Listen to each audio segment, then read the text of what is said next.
জয় জগন্নাথ। সকলকে শুভ রথযাত্রার অনেক অনেক শুভেচ্ছা, বড়দেরকে প্রণাম এবং ছোটদেরকে আমার ভালোবাসা জানিয়ে আজকে আমি আমার ব্লগটি শুরু করছি। আশা করছি তোমরা সকলেই খুব ভালো আছো আর আমিও বেশ আছি। তো কথায় আছে, রথে টান পড়লেই নাকি মার আসার দিনও সূচনা হয়ে যায়, এবং সত্যি তাই। মা আসতে কিন্তু আর হাতে গোনা মাত্র আর কয়েকটা দিনই বাকি আছে। তাই মা আসার আনন্দ তো সঙ্গে রয়েছেই, এবং তার সঙ্গে যুক্ত হয়েছে এই রথযাত্রা উৎসব। তো এই রথযাত্রা উপলক্ষে আমরা বাজার করার জন্য বেরিয়ে পড়েছিলাম সকাল সকাল। দেখতেই পাচ্ছ রাস্তাঘাটে যথেষ্ট পরিমাণে ভিড়ও রয়েছে, এবং সকাল সকাল কিন্তু এক পশলা বৃষ্টিও হয়ে গেছে। রথ মানে বৃষ্টি হবে না সেটা কিন্তু হয় না। রথযাত্রা মানেই বৃষ্টি, সঙ্গে পাঁপড় ভাজা, জিলিপি, রাস্তায় কাদা কাদা ভাব, এটা একটা থাকবেই। তো সঙ্গে থাকো, দেখতে থাকো, আশা করছি ভিডিওটি তোমাদের ভালোই লাগবে।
ইচ্ছে ছিল ঠাকুরের জন্য ভোগের ব্যবস্থা করব, মানে ঠাকুরকে ভোগ দেব। তো সেই মতোই আমি সকাল সকাল উঠে দেখতেই পেলে প্রথমে 5 রকম ভাজা, পায়েস, তারপরে আলুর দম, পনির, এগুলো রান্না হয়েই গেছে। কারণ আমাকে সকালবেলা উঠেই করতে হতো। আমার ছেলে যদি ঘুম থেকে উঠে পড়ে তাহলে ওর পিছনেই আমার সমস্তটা সময় চলে যায়। তাই তখন ওকে সামলে রান্না করাটা অসম্ভব হয়ে যায়। কোনোটার সময় কোনোটায় নুন কম হবে, মশলা কম হবে, এরকম হয়ে যায়। তাই আমি চেষ্টা করি তাড়াতাড়ি করে কাজটা করে নিয়ে তারপর ও যদি ঘুম থেকে ওঠে তখন ভালো হয়। তাই সেরকম মোটামুটি কাজটা আমি কমপ্লিট করেই ফেলেছিলাম। তো ভোগের কাজ হয়ে গেছে, এবার যথারীতি বিকেলবেলার টাইম। এবার আমরা রথ সাজাতে বসে গেছি। আমার হাজব্যান্ডই রথটা সাজিয়ে দিচ্ছে সুন্দর করে, যতটা সম্ভব সুন্দর করা যায় ততটাই চেষ্টা করছে সুন্দর করে সাজানোর। তো এরপর আমরা ঠাকুরকে ভোগ দেব, ঠাকুরের পুজো দেব। আমার সঙ্গে আমার ছেলেও থাকবে। সঙ্গে থাকো, দেখতে থাকো।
ওইদিকে আমাদের রথ সাজানো মোটামুটি কমপ্লিট হয়ে গেছে।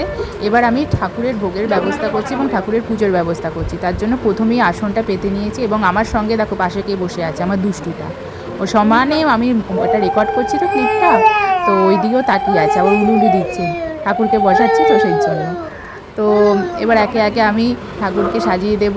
পাশে অবশ্যই রথটা রাখতেই হবে, যেটা করে জগন্নাথ মাসির বাড়িতে যাবে।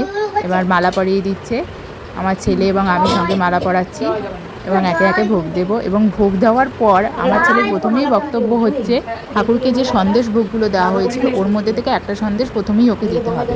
তো আমরা যত বলছি ঠিক আছে দাঁড়াও, দেওয়া হবে, আগে পুজোটা হয়ে যাক, তারপর তো নিশ্চয়ই তোমাকেই ফার্স্টে দেওয়া হবে, কিন্তু না, আগে ওকে দরকার। এবং ছোটোবেলা থেকে যতবার এই রথ টানা হয়েছে, ঠাকুরের ভোগ দেওয়া হয়েছে, ততবার কিন্তু ও ফার্স্টেই এসে ওই সন্দেশটা হাতে দিয়েছে। এবারও তার ব্যতিক্রম কিছু হয়নি। কিন্তু এটাই তো মজা, আসলে ওর মধ্যেই তো ছোট্ট গোপাল রয়েছে, তাই ওকে দিলেই সমস্তটা হয়ে যায়। তবু ওই আর কি, ঠাকুরকে দেওয়ার জন্য ঠাকুরকে আগে দিয়ে তারপরে ভেবেছিলাম যে ওকে দেব। যাই হোক, তারপরে ওর ফেভারিট যেই পদগুলো রান্না হয়েছে সেইগুলোও ও নিতে চাইছিল, যেমন তার মধ্যে একটা হচ্ছে পনির। তো এইভাবে ঠাকুরের ভোগগুলো আমি সাজিয়ে দিচ্ছিলাম। এরপরে আমরা পুজোতে বসে যাব।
ঠাকুরের পুজো দেওয়া হয়ে গেছে। এইবার বিকেলবেলা রথ নিয়ে বেরোনোর পালা। তাই রথে এবার প্রথমেই রথের যেটা প্রধান খাবার সেটা হলো কলা। কলা ছাড়া রথ অসম্পূর্ণ। তো কলা এবং মিষ্টি দিয়ে আমরা রথের দড়িতে টান দিচ্ছি। প্রথমেই টান দিচ্ছে আমার ছেলে, জয় জগন্নাথ বলে, জয় জগন্নাথ কি জয় বলে আমরা রথ নিয়ে এবার বেরিয়ে পড়ছি। এইবার ব্যাপারটা হচ্ছে, রাস্তায় আমাদের পক্ষে বেরোনো সম্ভব ছিল না, কারণ প্রচণ্ড পরিমাণে বৃষ্টি হয়েছে, রাস্তায় সেই পরিমাণে বাজে, আমাদের এখানকার রাস্তা খুব পরিমাণে বাজে, যেমন জল তেমনি কাদা, তাই রথ নিয়ে রাস্তায় বেরোনো অসম্ভব। তাই আমরা বাড়ির মধ্যেই আমাদের জগন্নাথকে এই ঘর থেকে ওই ঘরে এবং সেই ঘর আমাদের পাশের বাড়িতে, মানে আমার দেওরদের বাড়িতে, আমার কাকা শ্বশুরের বাড়িতে, সেখানে ঘুরতে নিয়ে গেছে আমার জগন্নাথকে। তো আমাদের জগন্নাথ এইটুকুর মধ্যেই সীমাবদ্ধ, বেশি বাইরে বেরোয় না, আমাদের জগন্নাথ ঘরের মধ্যেই থাকে। এবং এই যে ছাদে চলে এসেছে, এইটুকুর মধ্যেই আমাদের জগন্নাথ সীমাবদ্ধ। তো তাতেই আমাদের জগন্নাথ খুব আনন্দ পেয়েছে, খুব খুশি হয়েছে। তো এবার আমাদের জগন্নাথ এই যে মাসির বাড়িতে যাচ্ছে, এখান থেকে পাশের ঘরে যাচ্ছে, সেটাই আমাদের জগন্নাথের কাছে মাসির বাড়ি। তো সঙ্গে থাকো, দেখতে থাকো।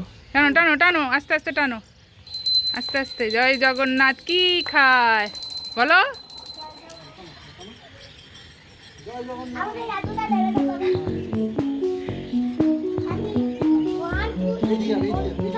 আস্তে বলো, বলো জয় জগন্নাথ কি।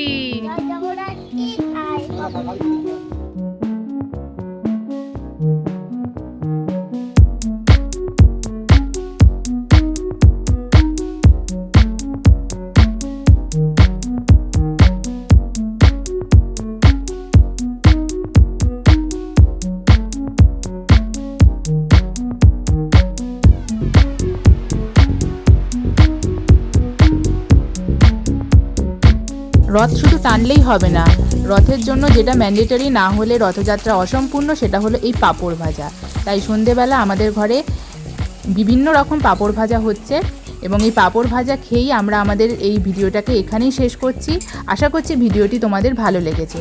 ভালো লাগলে অবশ্যই লাইক করে দিও, শেয়ার করে দিও আর কমেন্ট করে জানিও কেমন লাগলো। দেখা হচ্ছে অন্য একটি ভিডিওতে। ততদিনের জন্য সকলে ভালো থেকো, সুস্থ থেকো। তো ভিডিওটি শেষ করার আগে আবারও আমরা সকলে মিলে বলতে চাই, জয় জগন্নাথ কি জয়, জয় জগন্নাথ কি জয়। আসছে বছর, আবার হবে, আসছে বছর। আবার হবে।